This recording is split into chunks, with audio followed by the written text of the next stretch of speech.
Olá, Sam. Boa noite. Meu nome é Angelina. Moro no Rio Grande do Sul. Gostaria de compartilhar alguns acontecimentos que aconteceram na minha casa há pouco mais de 20 anos, na época em que tive meu primeiro filho. Por conta disso, muitos dizem que o nascimento dele foi o estopim para tudo começar. Mas, sinceramente, acho que não foi, pois anos depois passei pela mesma experiência, em um outro sítio da minha família, e eu tenho certeza que era a mesma criatura. Tudo começou assim. Me casei em 1988, mas tive meu primeiro filho em 1996.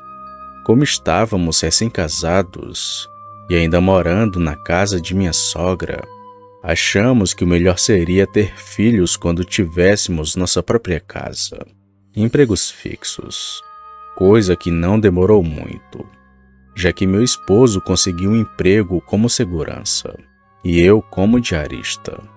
Aos poucos, fomos construindo nossa casa.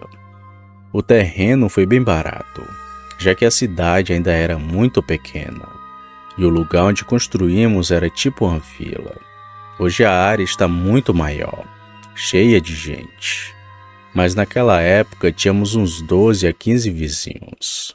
Não me lembro ao certo. Logo depois que terminamos a casa, nos mudamos para lá. Eu já estava com um barrigão de 7 meses, e foi aí que as coisas estranhas começaram a acontecer. Certa noite, acordei com uma azia muito forte. Eu fui à cozinha tomar água com bicarbonato. Enquanto estava lá, ouvi um barulho estranho no meu quintal. Parecia que algo estava caminhando por ali. Dava para ouvir as pisadas na terra. Assustada, chamei meu esposo para ver o que estava acontecendo, já que naquela noite ele estava em casa. Seu trabalho era em dias alternados. Bom, ele abriu a porta da cozinha, apontou a lanterna para o quintal, mas não vimos nada.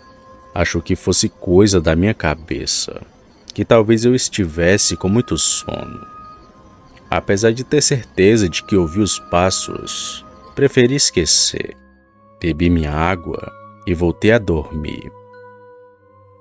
Passando mais alguns dias, em uma outra noite, meu esposo estava no trabalho e fiquei sozinha em casa.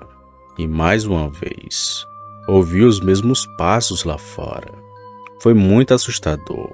Pensei que alguém pudesse invadir a casa a qualquer momento, já que os passos duraram um bom tempo.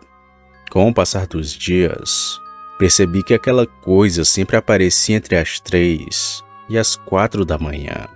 Nunca antes e nem depois disso. Como já estava acontecendo frequentemente, pedi para minha sogra vir dormir comigo nos dias em que meu esposo estivesse fora trabalhando. E assim como eu, ela também ouviu aqueles barulhos. E as coisas só foram piorando. Eu já estava perto de dar à luz, quando numa noite, acordei apavorada com um grito da minha sogra. Se fosse para perder meu filho, seria naquele momento, pois só com o grito dela eu fiquei toda trêmula. Fiquei ainda mais assustada depois de saber o motivo daquele grito. Levantei-me e fui ver o que tinha acontecido. Encontrei minha sogra sentada na cadeira da sala, ainda muito assustada. Assim que me viu, ela disse que havia algo em cima da casa. Perguntei se era algum ladrão, mas ela respondeu que era um ser peludo, que estava tentando abrir o cadeado que dava acesso à caixa d'água, que ficava justamente na entrada de ar da sala. Enquanto conversávamos, ouvimos o barulho de algo mexendo no cadeado. Assustadas, corremos para o quarto e ficamos lá até o amanhecer. Uma observação importante que quero deixar aqui é que nossa casa era bem fechada. As únicas entradas eram a porta da frente e a porta do quintal. junto com essa entrada de ar, que depois de alguns anos resolvemos fechá-la. Na manhã seguinte, contei para o meu esposo o que havia acontecido. Ele colocou uma corrente no portão e decidiu passar de moto em frente à nossa casa todas as noites, enquanto estivesse de serviço. Isso ajudou a acalmar as coisas. Lembro que ele passava de 6 a 8 vezes pela madrugada, sempre apitando e parando um pouco. Com o tempo tive meu filho, e até esqueci daquela coisa que minha sogra viu. Mas, 3 anos depois, eu e meu marido fomos a uma festa de aniversário da família em um sítio. Lá, outra coisa apareceu, e acredito que tenha sido a mesma que minha sogra viu. Esse sítio ficava a uns 8 quilômetros de distância da nossa casa, e passamos o dia comemorando e conversando. Quando a noite chegou, todos foram embora, menos eu e meu marido, pois ele havia combinado de ir pescar com seu tio na manhã seguinte. Eu não sei o porquê, mas os dois saíram ainda de madrugada. Acho que nem eram as 4 da manhã. Acordei com a movimentação deles e não consegui voltar a dormir. Quando saíram para pescar, fiquei acordada. Na casa, só estávamos eu, meu filho e a esposa do tio do meu marido, que dormia em outro quarto. Foi pouco tempo depois que eles saíram que tudo aconteceu. Primeiro, ouvi os mesmos passos que escutava na minha casa. Eu sentia que aquilo havia parado do lado da casa e ficado ali, andando de um lado para o outro. Depois ouvi algo se sacudindo que nem um cachorro, mas o barulho era mais alto e estranho. Aquilo rodeou a casa, mas logo foi embora. Acho que porque já estava amanhecendo. Logo pela manhã, perguntei à esposa do tio do meu marido se havia cachorros por ali, e ela disse que não, nem animais grandes, já que o local era muito perto da cidade. Contei do que ouvi à noite, e ela me disse que também já havia escutado os mesmos barulhos por lá, mas que nunca teve curiosidade de olhar. Bom, Sam, apesar de que algumas pessoas não acreditam que era um lobisomem em ambos os casos, eu ainda acho que era. Não só pelo que minha sogra viu em cima da minha casa, mas porque era algo muito estranho. Não me parecia com cachorro, nem com outro animal que eu conheça. Aquilo só podia ser um lobisomem. Boa noite.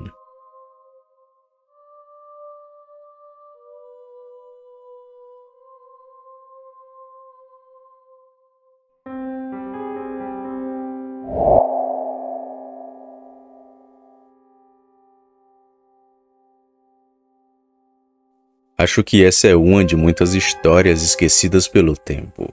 Imagine quantos causos, assombros que já tenham ocorrido por aí e que nunca foram relatados.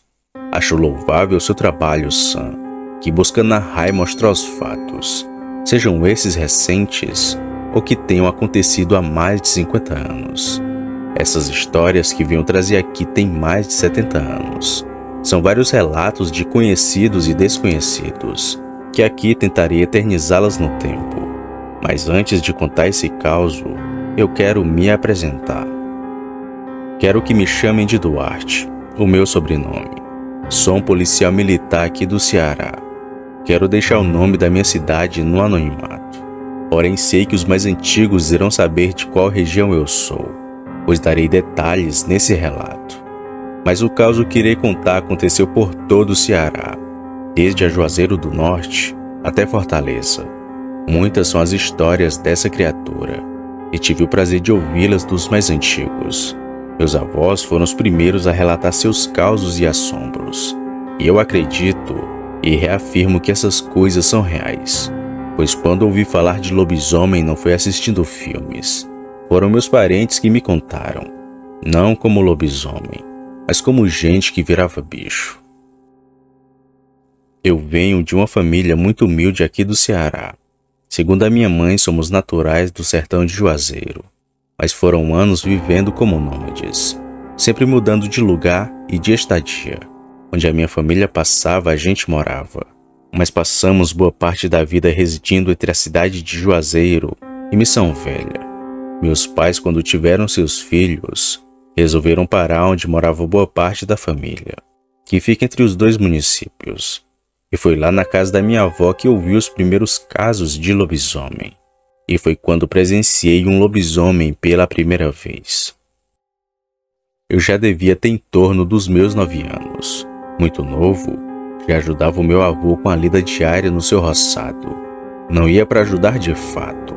Ia porque gostava de acordar cedo e ficar naquele meio de mato brincando. Meu avô e meu pai era quem fazia todo o trabalho braçal. Mas depois, quando mais velho, comecei a ajudar.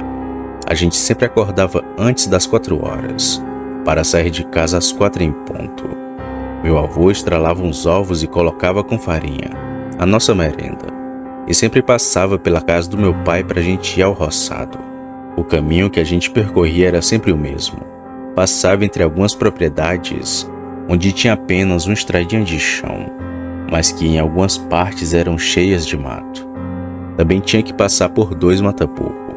Depois que a gente chegava na vazante, era só subir que já chegava onde era o roçado do meu avô. Porém, foram muitas as experiências que tivemos andando por ali. Certa vez, já começando o amanhecer, um certo homem cruzou o nosso caminho na estrada. Esse homem estava vestido com roupas casuais e era bem comunicativo. O homem passou pela gente e deu um bom dia. Mas meu pai, e muito menos o meu avô, responderam aquele bom dia.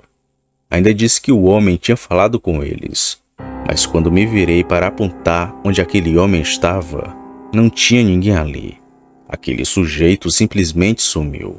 E meu avô explicou que aquilo era uma visagem que tinha naquela estrada, e que eu nunca respondesse às palavras de um espírito, pois esse poderia me seguir.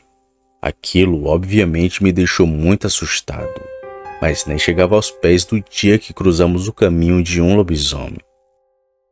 Em uma outra vez, ainda de madrugada, passamos por uma coisa ainda mais cabulosa. Estava na garupa da bicicleta do meu pai, e meu avô estava do nosso lado conversando, mas em dado ponto do caminho, ouvimos um urro alto e bem estranho, que vinha logo do nosso lado. Meu pai e meu avô pararam na mesma hora, e os dois puxaram da cintura um rabo de galo. Lembro que meu avô pegou o facão e pôs na testa. Andou por alguns metros, depois falou assim para o meu pai: "É aquele boi das terras do Severino. Ele fica assim toda vez que vê gente desconhecida." Mas nem ele e nem meu pai soltaram seus rabos de galo, e a coisa só no mato acompanhando a gente lado a lado, de vez em quando soltando meio que urros, só que mais baixo. Eu não tive medo, pois pensei que era um boi, e a coisa acompanhou a gente até o pé da cerca, que foi quando começou a amanhecer. Então o bicho correu e se embrenhou nas terras do Severino.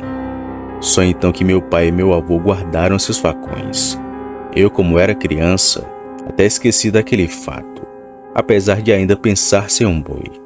Mas quando a gente voltou para casa ao meio-dia, notei a apreensão dos adultos, falando que ele tinha voltado. Minha avó era mais assustada, e ela tinha motivos para isso. Meus pais também estavam apreensivos, mas nada ocorreu, nem de dia e muito menos de noite. Mas tempos depois veio um homem chamado Aristides, um andarilho maltrapilho que estava sempre andando por aquelas bandas. Às vezes sumia por meses, mas estava sempre por perto. E foi então que eu vi o primeiro dos muitos causos de um lobisomem. Esse Aristides só pode ser muito doido. Família rica, homem estudado, devia estar na capital trabalhando e ganhando só o dinheiro no mole. Deve ter ficado doido depois de tanto estudar. Esse daí é só Deus na causa, mas cada um com seu cada qual. Disse meu avô quando o homem veio na sua casa para pedir comida. O Aristides era bem moreno como eu, mas tinha os olhos engateados e bem azulados. Dizia a minha família que ele era muito rico, tinha até faculdade e era casado, coisa que não era bem comum para aquele tempo, pois, como disse, veio de uma época muito humilde. Geladeira, televisão e até água encanada eram luxos que não podíamos ter, muito menos energia elétrica. Mas Aristides tinha tudo isso e ainda assim desandou no mundo e ficou vivendo que nem mendigo. Mas tinha um porquê para ele fazer isso. Dizia meus parentes que era ele quem que virava bicho ali na região. Corria pelas encruzilhadas soltando urros e devorando os animais. Esse bicho que todo mundo dizia que ele virava não atacava ninguém. Só assombrava quem cruzava o seu caminho, mas mesmo assim nenhuma pessoa confiava. Uma vez minha tia me contou que já era assim muito tarde. Estava com calor porque o tempo estava abafado, e no meio da noite começou a cair uma forte chuva. Ela correu para tirar as roupas do varal, mas assim que abriu a porta da cozinha, ela viu um bicho de 4 e parado bem na sua porta, como se estivesse fugindo da chuva. A coisa olhou para ela e então correu.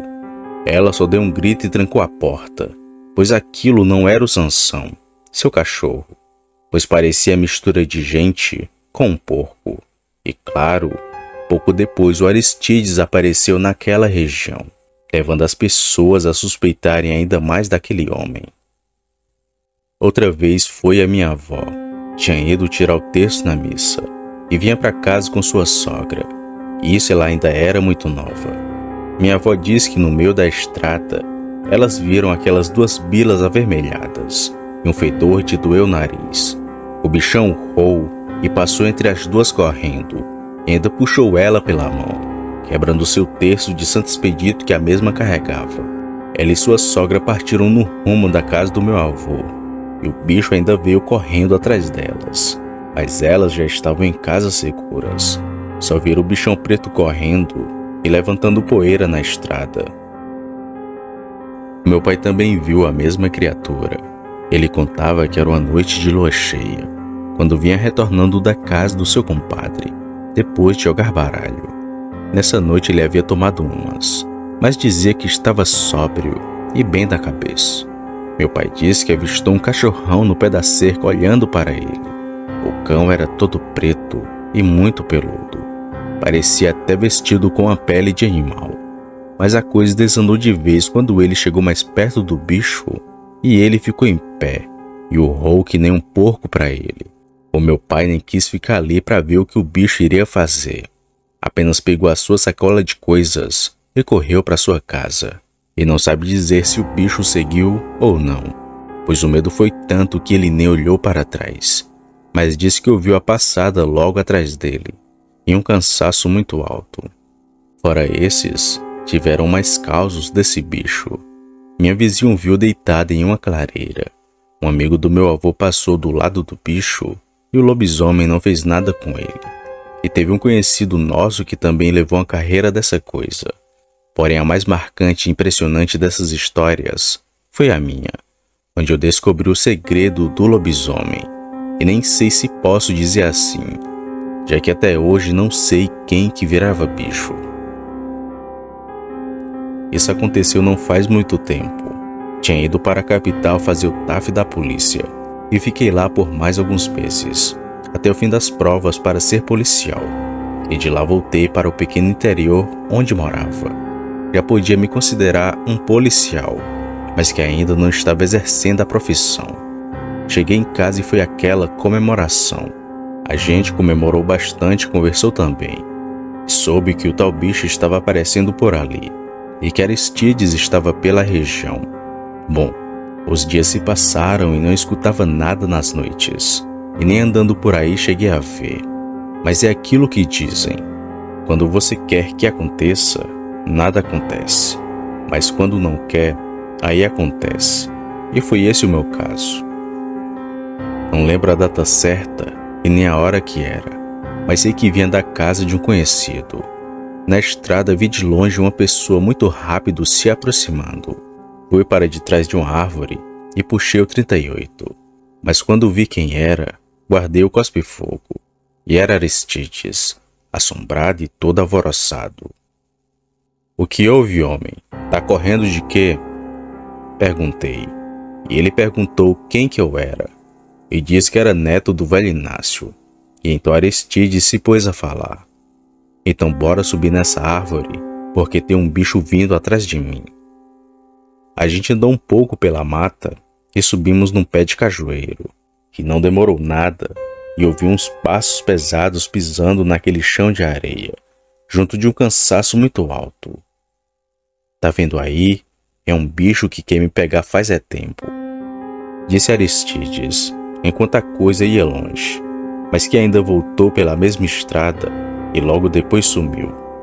Perguntei para ele quem que era o bicho e por que estava atrás dele. Só que Aristides começou a misturar coisa com coisa e não entendi direito o que ele tinha falado, mas era algo relacionado a matrimônio e também com bruxaria. Ali fiquei um bom pedaço até achar que era seguro. Desci e puxei o 38 da cintura e fui seguindo para minha casa tranquilamente, deixando Aristides sozinho naquela árvore. Mas tudo terminou bem, para mim e para ele. Depois que viu Aristides e o bicho no mesmo lugar, soube que ele não era um lobisomem, e contei para meus parentes que não era o Aristides quem virava bicho, mas sim uma outra pessoa. Mas quem? Isso até hoje ninguém sabe. Alguns anos atrás, conversando com um amigo, descobri que na cidade dele tinha gente que virava bicho também, e no lugar também tinha um andarilho chamado Aristides, sendo que todos suspeitavam que ele era que virava a fera, mas sabia que ele não era o lobisomem coisa nenhuma. Era alguém que corria atrás do pobre homem, fazendo com que ele pegasse a culpa no lugar. Mas quem e por quê? Isso ninguém sabe até hoje. Boa noite.